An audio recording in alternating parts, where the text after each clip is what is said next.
2 November रोजी होणाऱ्या पंढरपूर येथील कार्तिकी एकादशी यात्रेसाठी राज्यभरातील भाविकांची गैरसोय टाळण्यासाठी एसटी महामंडळाने कंबर कसली आहे.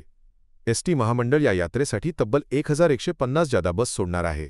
पंढरपूर येथील एसटी महामंडळाच्या चंद्रभागा या यात्रा बसस्थानकावरून ऑक्टोबर 28 ते 3 नोव्हेंबर दरम्यान या जादा बसेसची वाहतूक केली जाईल. चंद्रभागा बसस्थानकावर 17 फलाट असून सुमारे 1000 बस लावण्याची सुसज्ज वाहनतळ व्यवस्था आहे. या बसस्थानकात सर्व एसटी कर्मचारी व अधिकाऱ्यांच्या राहण्याची सोय देखील करण्यात आली आहे. यात्रेच्या दिवशी वाहतूक कोंडी होऊ नये यासाठी 120 पेक्षा जास्त एसटी कर्मचारी उपस्थित राहतील. तसेच वाहन दुरुस्ती व देखभालीसाठी स्वतंत्र व्यवस्था असून पंढरपूर शहराबाहेर बिघडलेल्या वाहनांच्या दुरुस्तीसाठी पथके तैनात केली जाणार आहेत. गरोदर आणि स्तनदा मातांसाठी बसस्थानकावर हिरकणी कक्षाची व्यवस्था करण्यात आली आहे.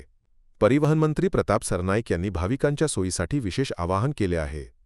यात्रा कालावधीत 40 पेक्षा जास्त प्रवाशांनी एकत्रित मागणी केल्यास गावातून थेट पंढरपूरला जाण्यासाठी एसटी महामंडळाने बस उपलब्ध करून देण्याची तयारी दर्शवली आहे. या गट आरक्षणामध्ये ज्येष्ठ नागरिक व महिलांसाठी 50% आणि 75 वर्षांवरील ज्येष्ठ नागरिकांसाठी मोफत प्रवासाची सवलत लागू राहणार आहे.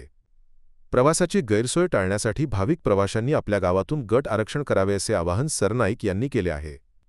मागील वर्षीच्या कार्तिकी यात्रेत एसटीने 1055 जादा बसच्या माध्यमातून जवळपास 3,72,000 भाविक प्रवाशांची सुरक्षित ने-आण केली होती आणि त्यातून सुमारे 6 कोटी रुपये उत्पन्न मिळाले होते.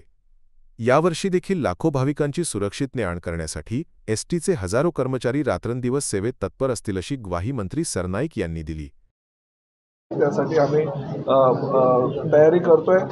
एसटी महामंडळाचा अध्यक्ष ह्या नात्यानं गेल्या वर्षापर्यंत 1055 बसेस आम्ही सोडत होतो सगळ्या प्रवाशांसाठी. यावर्षी त्यामध्ये जवळजवळ 100 ने वाढ करून आम्ही 1150 बसेस देतो. त्याही बसेस पूर्णतः नवीन देण्याच्या सूचना मी आमच्या प्रशासनाला केलेल्या आहेत. त्यामुळे जेवढ्या काही सूचना ह्या ठिकाणी आल्यात त्या सूचनांचा आदर करून विचार करून प्रशासनाला त्या पद्धतीने कारवाई करण्याचा आम्ही आदेश दिलेले आहेत आणि त्यानुसार पुढची कारवाई होईल.